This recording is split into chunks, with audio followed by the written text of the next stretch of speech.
Welcome back. એક બાદ એક પાકિસ્તાન પ્રેરિત આતંકવાદના હુમલા દેશભરમાં થઈ રહ્યા છે, પણ તેને નાથવાના નક્કર પગલાં કંઈ લેવાતા નથી। સરકારની આતંકવાદને નાથવાની સ્ટાઇલને લઈને રાજ્યભરના યુવાનોમાં ભારે રોષ જોવા મળી રહ્યો છે। કેન્દ્ર સરકાર જે રીતે આતંકવાદને નાથવા સામે નબળું પુરવાર થયું છે, તેની સામે યુવાનો અમેરિકાની જેમ પાકિસ્તાનને પાઠ ભણાવવાનું પણ સૂચન કરી રહ્યા છે। એવું માનવું છે કે આપણો દેશ પર જેટલી આતંકી પ્રવૃત્તિઓ જે થઈ રહી છે, કે આજે પાકિસ્તાની હુલ્લરગીરી કે તેના દ્વારા આખું ષડયંત્ર રચી વારંવાર આપણા દેશ પર હુમલાખોર કરવા, આ એક એમની દગાખોરી સમજો। જે આપણે કંઈ એમને પ્રેમ આપીએ છીએ, હૂફ આપીએ છીએ, એનું એમને કોઈ ભાન જ નથી અને એ લોકોને હુમલાખોરી કરે છે એ પછી આપણો દેશ એમને રાજી ખુશી વધાવી પણ લે છે।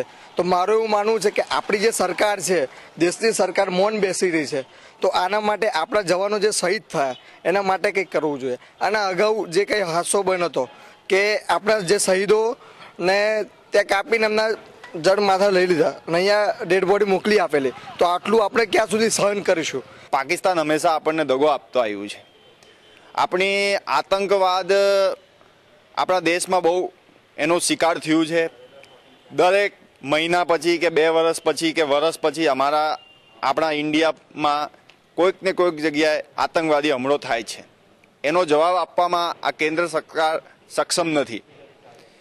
આપણે મિત્રતાના ભાવે એમની સાથે પત્ર વ્યવહાર કરીએ છીએ, એમને ડોઝિયર મોકલીએ છીએ કે આ આવી રીતે ઘટના થઈ, તમારા પાકિસ્તાનના લોકો હતા। તો આ બધો જે લવ લેટર લખવાનું આ બધું બંધ કરી દેવું જોઈએ। હવે યુદ્ધ એ જ એક વિકલ્પ છે, કેમ કે જ્યાં સુધી આપણે કડક વલણ નહીં અપનાવશું ત્યાં સુધી આ આતંકવાદની સમસ્યાથી આપણે મુક્ત નહીં થશું। અમેરિકા બહુ કડક વલણ અપનાવીને તાલિબાન કે અફઘાનિસ્તાનમાં જે કરી બતાવ્યું કે લાદીનની જે ખાત્મો કર્યો, એ જ પ્રકારે આજે જમ્મુ કાશ્મીર જે પાક અધિકૃત જમ્મુ કાશ્મીર છે, જેને આપણે પીઓકે કે, ત્યાં જેટલા બી આતંકવાદી બેઝ કેમ્પ છે એના પર તાત્કાલિક ભારત સરકારે કાર્યવાહી કરવી જોઈએ। એ સંદર્ભે હવે તો એવું છે કે હવે તો દુનિયા જાણે કે આ ધોકોગીરી અને એ બધું તો પાકિસ્તાનની નીતિમાં હવે એ લોકોના લોહીમાં પસરી ચૂકેલું છે, પરંતુ પાકિસ્તાન હજુ પણ એ લોકોની હરકતો જો હવે ઊંચી નહીં આવે તો ભારત સરકારે હવે પગલાં ઉઠાવવા જોઈએ એ લોકો માટે। પાકિસ્તાનને એટલું ચેતવવા માટે ઈચ્છું છું કે જો જે દેશે હરેક ભારતીય પાસે લશ્કરની જેમ જો આવી ગયા હથિયાર, તો પાકિસ્તાનનો નિસ્તર નાબૂદ કરતા અમને વાર નહીં લાગશે। ભારતની પાસે જેટલી ક્ષમતા છે ને ભારતીયોના લોહીમાં જેટલો રોષ છે એ અત્યારે દુનિયામાં કોઈની પાસે નથી। એ આખી દુનિયા એ વસ્તુથી પરે છે ને જે દિવસે ભારતે કોઈ ઠોસ કદમ ઉઠાવ્યો તો પાકિસ્તાનને રડતા દિવસ આવી જશે એ દિવસે, અને એ દિવસ હવે નજીક છે। એના માટે મને ખાતરી છે કે એ દિવસ હવે એટલા દૂર નથી રહ્યા। અને ભારત સરકારને એટલું કહેવા ઈચ્છું છું કે પાકિસ્તાન માટે જે માન સન્માન અને પ્રેમ છે એને હવે બંધ કરવો જોઈએ।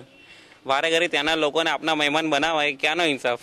જ્યારે એ લોકો કોઈ મદદ કરવા નથી તૈયાર, એ લોકો જ્યાં પોતાની હગાતો એ લોકો દોરાવ્યા કરે છે, ઉલટા આવ્યા પછી એ લોકોના માર ઓર વધી જાય છે। એ લોકોના વડાપ્રધાન આવે પછી આપણા સૈનિકો માર્યા જાય છે, એ શેના માટે? ગવર્મેન્ટે સ્ટેપ લેવો જોઈએ। કેટલા આપણા જવાન સોલ્જર્સ, મેજર્સ ને આર્મી પર્સન્સ જે મરી રહ્યા છે, યંગ આપણા હમણાં હેમરાજ, આપણા બરોડાના હેમરાજને એ લોકો એમનું સર કલમ કરી નાખ્યું આ લોકોએ, ને આટલો આતંક થઈ રહ્યો છે ને તો પણ આપણી ગવર્મેન્ટ ચૂપચાપ બેસી રહી છે, કશું એક્શન્સ નથી લેતી ને। દર વખતે આપણે શાંતિ સમજૂતો કર્યા કરીએ છીએ, શાંતિ જાળવ્યા કરીએ છીએ ને આપણે પીસ પાછળ ભાગતા હોય છે। એના લીધે આપણે પીસ કર્યા કરીએ છીએ ને એ લોકો આપણા પર રેગ્યુલરલી હુમલા કર્યા કરતા હોય છે। એના લીધે જાય છે આપણા જવાન સોલ્જરો, જેના છોકરાઓ જવાન મરી જતા હોય છે ને આપણી ગવર્મેન્ટ એક પણ સ્ટેપ નથી લેતી। ગવર્મેન્ટ ખબર નહીં એમને કોઈ ઇફેક્ટ, એમના પર કંઈ અસર જ નથી થતી, खबर नहीं क्या प्रकार की गवर्नमेंट है।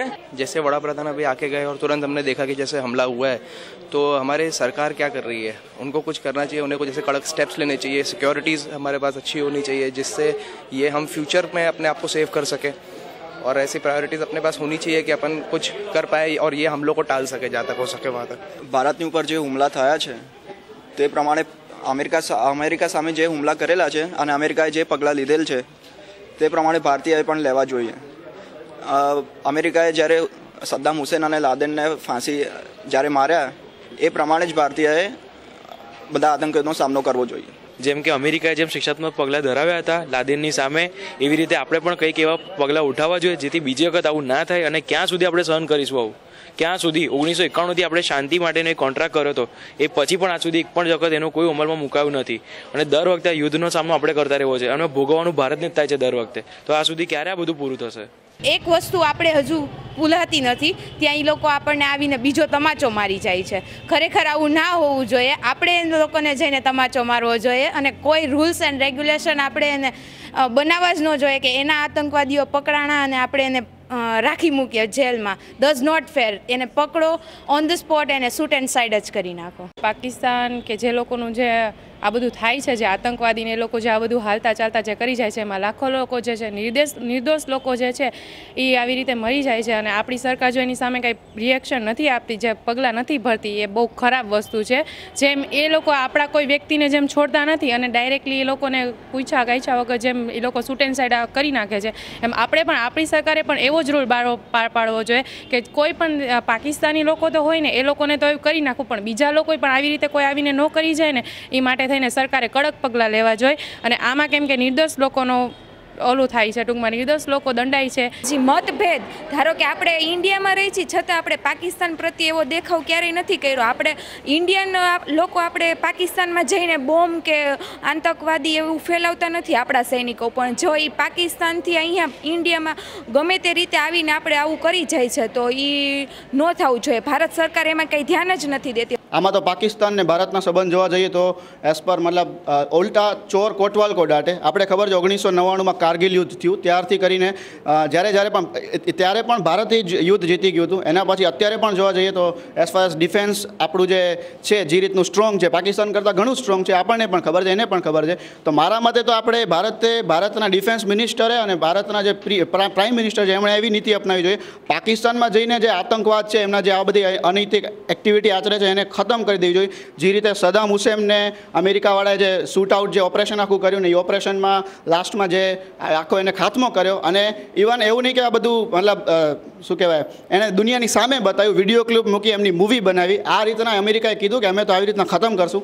भारत પણ આ નીતિ अपनावी જોઈએ. कहने से ये न्यूज़ में बहुत है कि इंडिया पाकिस्तान के रिलेशंस और कड़वे होते जा रहे हैं बिकॉज ऑफ 2-3 इंसिडेंट्स. अब इसमें ऐसा है कि ऐसे इंसिडेंट्स लगातार होते चले आ रहे हैं, लेकिन ये हमारे गवर्नमेंट और हमारे मीडिया पे है कि इसको कितना हाईलाइट करें. આવું થઈ ગયું, એક સૈનિકનું માથું કાપી નાખ્યું, પછી હમણાં 5 સૈનિકોને કાલે મારી નાખ્યા. પાકિસ્તાનને ખરેખર એની ભાષામાં જ જવાબ આપવો જોઈએ ને એ આ મનમોહનની સરકાર નહીં કરી શકે. તો ક્યાં સુધી ભારત પાકિસ્તાનનો ભોગ બનતું રહેશે? આખિર કબ તક? અમારી આ વિશેષ રજૂઆતમાં આટલું જ. આપ જોતા રહો સંદેશ ન્યૂઝ. નમસ્કાર.